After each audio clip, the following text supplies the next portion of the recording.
All right, here we have question number 6. I have no name for this one. The difference between dieting for fat loss versus dieting for muscle gain. For me, honestly, the biggest change that I'll see is the change in carb intake. Once again, for example, let's just use a meal as an example. If I'm shredding, let's say I have 6 ounces of chicken, 7 spears of asparagus, and instead of there being carbs, I will just have like a cup of almonds or something. No, I'm sorry, did I say a cup? I mean a 4th cup of almonds, okay? So imagine 6 ounces of chicken, some asparagus, and a 4th cup of almonds. So you have protein, vegetables, and a fat source versus a high carb day. You'd have the same, maybe 6 ounces of chicken. You could have the same asparagus. Instead of having the almonds, you might have like a cup of rice. So what I find is that the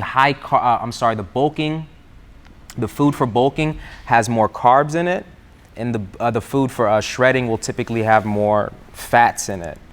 That's the main change, because pretty much what you're doing is you're exchanging energy sources. You're going to have more carbs when you're bulking and things like that, so you're switching from using fat for energy. You're mainly going to be using your glycogen for energy, the carb sources, because it's always going to be full because you're going to be eating a bunch of carbs. Versus when you're shredding, you kind of deplete that, and it's now using, you still need calories, so you're going to use fat for energy. You know, you can be eating avocado, freaking cheese, nuts, things like that, oils, things like that. So the main difference is, what I said. One is more carbs, one is less carbs and more fats. How does one know how much food is too much or not enough? Okay, I mean, I'd have to say your body is a great indicator for this one. If you're eating too much food, man, you're gonna feel bloated, you're gonna feel sluggish, you're gonna see the cuts go away, and if you get too fluffy, you're gonna know, you know what I mean? You're gonna be like, this isn't the weight that I kinda wanted. You're gonna be like, my body fat is going up. That's not what you want. So when you start feeling like that, you know that you probably should cut back on some carbs. It's not your proteins. I doubt you're getting a lot of fat in. Like it's not hard to get a lot of fat in, but I think carbs is the one that we usually abuse. So you probably you'll know. You're like, I'm getting fluffy. I should cut back on my carbs. Too little, bro. That's when your body just looks depleted, man, and you probably feel weaker in the gym. You have a harder time getting a pump in the gym. You're just, man, like when you go to the gym and you've actually had the meals, your eating is supporting your training, it's different. Like your body backs up what your mind wants to do. Your body's like, I'm there with you. Let's go train. Let's get this over with. Let's blast through it. You don't get as fatigued. I just feel like your body is, you have to get in touch with your body. I feel like your body will shrivel up a little bit. You'll lose the water pump. You'll lose the carb pump. It'll just be like your frame, if that makes sense. So just pay attention to those things. If you're eating like 2 meals a day, bro, that's how you know that it's not enough. If you're eating like 3 meals a day and you barely have any protein in it, it's not enough, Aim for 4 to 6 meals a day, and you should have some protein in there for sure in each meal. That's good. All right, we got question number 8 right here. What are your food recommendations for someone trying to gain muscle? All right, let's start with the proteins. I would say that you want to be eating, chicken breast, turkey breast, which could also be ground turkey. You could have eggs, protein powder. You know what I'm saying? You could have a steak, fish, like tilapia, salmon, things like that. Those are all perfect protein sources. All right, if we're going to carbs, I like clean carb sources, man. So I'm thinking white rice or brown rice, it doesn't matter. Sweet potatoes or regular potatoes, it doesn't matter. Red potatoes, it doesn't matter.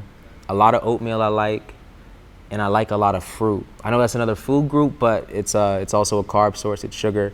I like to eat a lot of fruit. So I would say, and you just throw your vegetables in it, to regulate the protein, keep your body healthy.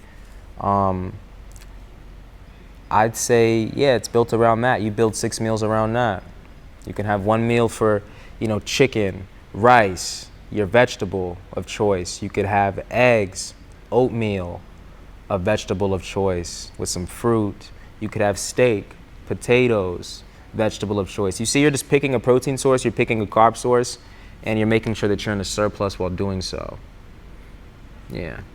What is your go-to breakfast for building muscle? All right, my go-to breakfast for building muscle would have to be 7 egg whites with 3 egg yolks in there. I would sprinkle some cheese on it. I'd have a cup of oatmeal. I'd have like a cup of fruit, mixed fruit, maybe some strawberries, some blueberries, some banana in there. And I would also make some like 2 slices of turkey bacon. So I'd have a super well-rounded meal of just some protein in there, some fat in there, and some carbs in there, with some of the carbs being fruit. You know what I mean? That just seems very balanced and healthy. And I like it, it tastes great. So that's my perfect breakfast meal, go-to. All right, we are on the last question, guys. Question number 10. What do you do for recovery? Listen, man, I'm really into yoga. So yoga got me into a lot of stretches, obviously. So I spend a lot of time stretching. I spend a lot of time, you know, foam rolling for sure. Of course, you gotta sleep, but you know, I don't really plan on my sleep. I kind of just wake up when I want to, but I'm sure I get good sleep. And of course, you gotta make sure that you're eating good, like I say. I think those are the main things. And a couple supplements you could take are some BCAAs and glutamine. That would be like my recovery routine. I would take some glutamine, I would take some BCAAs, drink a lot of water, make sure my eating's on point, and I'll be stretching and I'll be foam rolling and going to my occasional yoga class, you know what I'm saying? And that's what keeps me feeling fresh and just feeling good and ready to hit the gym. And of course, you have your occasional rest day, man. Like, you know, don't be scared to have a rest day. I look at those as like taking one step back so you can take 5 steps forward. Because, you know, you'll know when you're fried. You'll be like, yo, I just feel fried. I feel weak. Things aren't clicking. Then you go home and you rest. You come back the next day and you're ready to go ham, give it all you got. So, yeah, that'd be my recovery routine. Those are things I do, and recovery is important. All right? So, that's all we got, guys. That's my Q&A. I really appreciate you guys tuning in. Thank you for the questions. All right. Peace out. Much love. Good luck making those gains. Peace.